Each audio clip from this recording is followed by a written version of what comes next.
Thanks so much, everyone. On that introduction, I bet you all want to be me with my job. So how great is it that the Tate family shared their journey, their experience from approvals through to construction, and provided some evidence on how wonderful it is when they have finally got to the end. So for those of you who have seen me before, this is my third Raising the Roof, and I'd like to thank Dairy Australia for coming back and allowing me to speak to you all once again, and for the sponsors for allowing us to do that. So for once again, I'm tasked with probably providing one of the driest conversations or presentations that you're going to see here today, and I'll try very, very hard not to make it too dry, but to provide you with some information and well plan your RMU for your journey. So, what I'm going to be talking to you about today is what actually happens once your project receives approval. So we'll work through the journey from gaining an approval through to actually constructing and transitioning through to an occupation and then operation. We'll actually look at what sits behind approvals and permit conditions, because they're usually far more commitments than what you probably thought you were going to start off with when you started the journey. From there, we'll step through some of the realities of construction and operation transitions, particularly when the dairy business continues operating straight through the approvals process, the construction process, and then you get to be left to operate what you've invested in and your dream. I'll also cover some of the common watchouts and unexpected challenges that we'll see as the projects move through to the delivery phase. And finally, I'll finish with a few watchouts and some key lessons around the planning and staging that can make projects run a little bit more smoothly. So, firstly, I'd precursor this slide with there's many people from many different states, many different local councils, and what you will all face will vary between each other. So one person's journey will vary significantly from the other. It will vary depending on your state and your local government area. Some of what we'll cover today may actually be required within your approval pathway, but some may not. So it's really important that you do seek your own advice. Nearly every project that we look at today requires some form of planning or improvement or development approval. Because you're undertaking earthworks to construct something, there'll be some sort of building or some level of infrastructure that you'll be putting together. And typically, if you're intensifying or going to a contained housing system, it will be a remarkable change in use to the land that you're operating, and that will trigger some form of an approval as well. So once you gain your approval, there'll be a series of conditions that need to be met, and then following that, you'll be able to move through to a construction phase. That'll include inspections throughout the construction phase, some commissioning, and then finally operation. So if what you'll see through here is if one of these stages slow down, it can very quickly start affecting the other, and that blows out your timelines. It can generate issues with cash flow.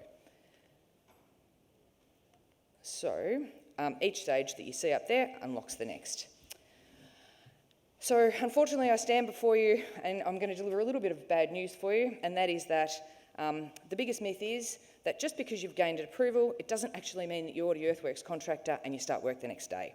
It's something that we see our clients face disappointment time and time again, because it seems to be a myth that once your approval is granted, that you can just start building. So once you're granted an approval, as I said earlier, you're going to see some conditions, and your conditions will probably read something like what you're seeing in front of you. So prior to commencement, there'll be some other construction approvals that you may need to be granted, which may be road entrances or septic permits, and similarly, you may need to go on and do some further detailed design work or some engineering, and consequently, those things are often intrinsically connected to a finance payment. So your approval is really just the start of your next phase. I'm just going to take a step back. Most of you may have heard me speak about approvals and gaining them in the past, but it's probably really important to just have a look at that. As the Tates highlighted, don't freak out when you see this, because these may not all be what you need, but some of the things that you're looking at on the board behind me is that these things will feed in to your approval or to gaining an approval. So they're built on layers of assessments and commitments through that pathway. They can be required at lodgement, so the council may say you need to provide this to us when we lodge your application, or they may be generated as a result of a request for further information, or similarly as part of a negotiation pathway with objectors or complainants, Janine's going to talk a little bit about that after me. So every one of these assessments usually creates some form of a commitment, an obligation or an assumption, and that project will then need to deliver on those. So some of these may be operational, some of them may be environmental, and some of them will relate to construction, and some of them may relate to the use or the operation of the facility. So occasionally, some unicorns may have been promised. You've heard me probably speak about unicorns in the past, but you may have promised a unicorn just to satisfy a council planner somewhere along the way. And at this point, it's time you need to go and find those unicorns that you may have promised in the past and really start to deliver on them. So don't promise too many unicorns. So once your approval is granted, these commitments just don't disappear. So one of the biggest challenges with project delivery is every part of the approval process eventually becomes part of a live project. And this is something that Nico has a vast amount of experience in, and you'll get to ask him some questions about later.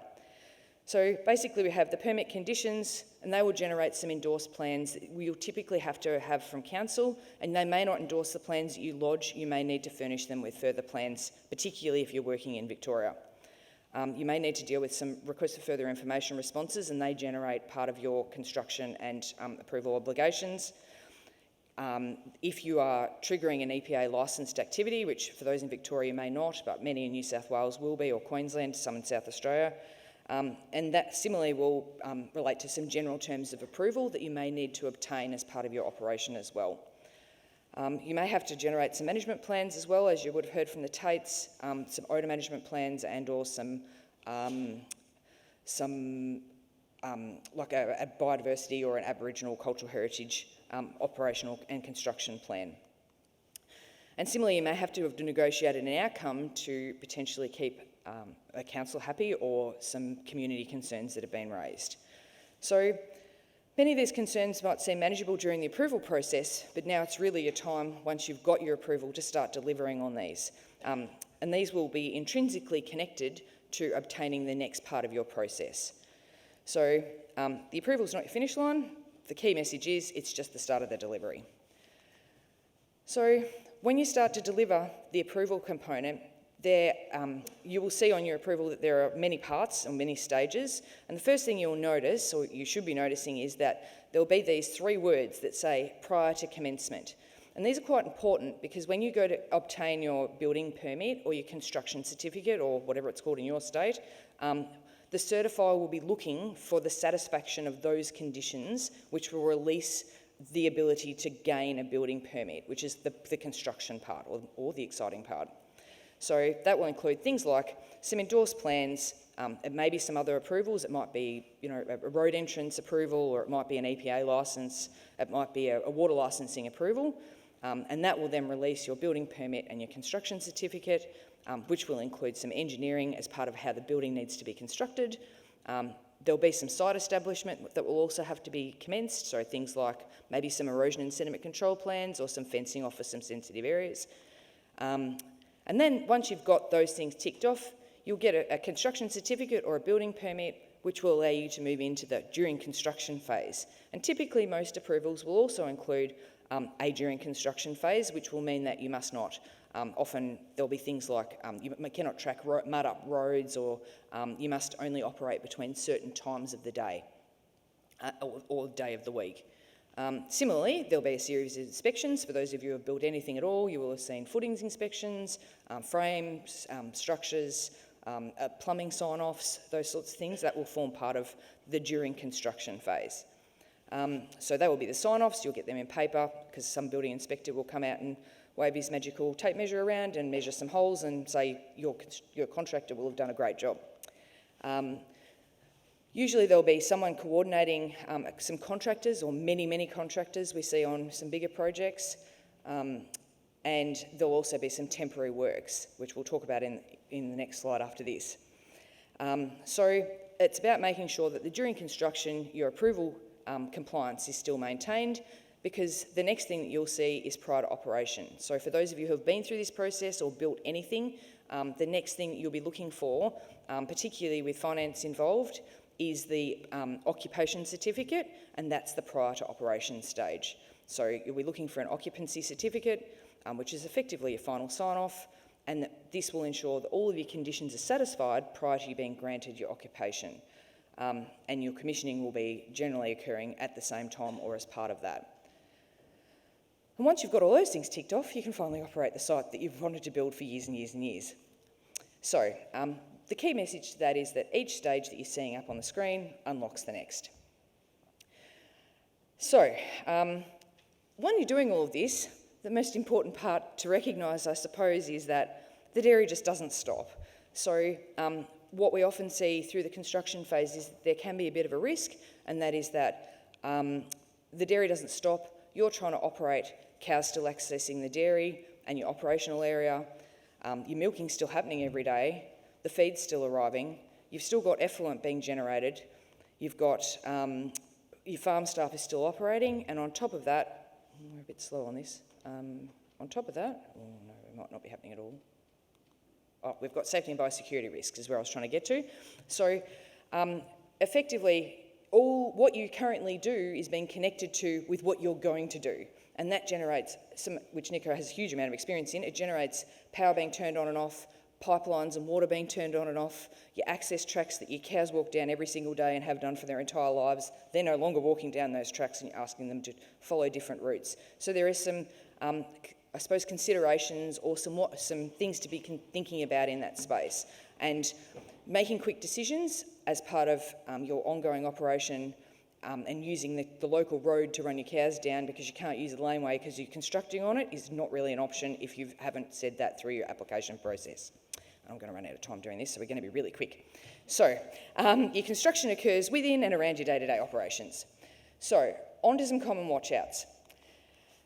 There's lots of things that you're going to see up on that screen, but basically, as I said, traffic and access can become a much bigger issue when your tanker can't get in to pick up your milk because you've got 6 trucks pulling in, delivering concrete, and a giant semi delivering your shed.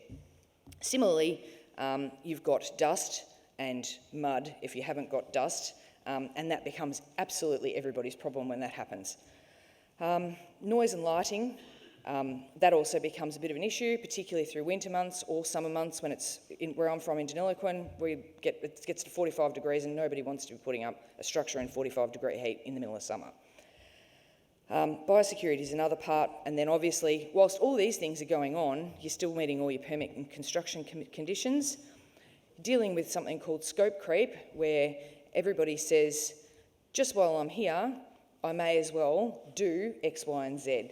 And how many times have we all had a contractor on our site that says, oh, I'm here, instead of me coming back, I'll just do something else for you. And that's often when cost blowouts can really start to occur. It's a great opportunity, but at the same time, it's good to just keep track of those invoices and those costs. And then there are some unexpected challenges that we have seen happen from time to time, and they are things like cash flow blowouts or budgeting that wasn't probably done as diligently, or costs have changed throughout the application and approval timeframes. Power is a huge thing. I've seen projects that have had 2-year lead-ups with power connections, with easements and a whole range of negotiations. Complaints, they will also generate some issues. If you have to stop, someone comes out and says, you're not operating in accordance with your permit, you get stood down until you can fix it. So they can generate ongoing and costly delays. Similarly, you've still got to run a family. If you get sick or something happens, you be aware or have a backup plan to manage that. And finally, the next thing that happens is decision changes or things that probably aren't quite as you thought they were, and all of a sudden you start making some changes or some decisions as you go through the process. So, I'm going well. My final thoughts for everybody is, I hope I've not broken everybody's heart, but I've made you aware of the fact that the approval is actually not the finish line, it is just the start of your delivery. And that includes the delivery on the conditions of consent, the compliance activities, the construction process, the commissioning and the operation. So we find that projects have generally performed the best are the ones that transition from an approval through the delivery, and it has been properly planned from the beginning. So good planning makes construction and operation easier. So the other part of it is just remember that the unicorns that you promise will always need to be delivered as part of this phase and the operational phase. So thanks everyone for listening to me. I really appreciate your time, and remember, every commitment absolutely needs to work in real life. So be careful what you promise. Oh, it's on time, on the time.